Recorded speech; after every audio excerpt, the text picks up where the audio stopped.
Tatay na provider pero walang sariling pera. Kasi may mga tatay na tuwing sweldo, parang may hawak na malaking pera. Pero ang totoo, dumadaan lang yan sa kamay niya. Sweldo pa lang may pupuntahan na. May para sa asawa, para sa anak, para sa bahay, may para sa kuryente, tubig, ulam, baon, gatas, gamot, utang, pamasahe, at biglang gastos na laging may naghihintay. Kaya please huwag agad isipin na kapag siya ang provider, siya ang may pera.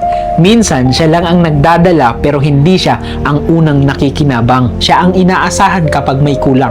Siya ang tatawagin kapag may bayarin. Siya ang hahanapan ng emergency. Pero kapag siya na ang may gusto, sapatos man, damit man, pagkain man, o simpleng pahinga, biglang next time na lang. Kasi may mga tatay na matagal nang gustong bumili para sa sarili, pero inuuna pa rin ng kailangan sa bahay.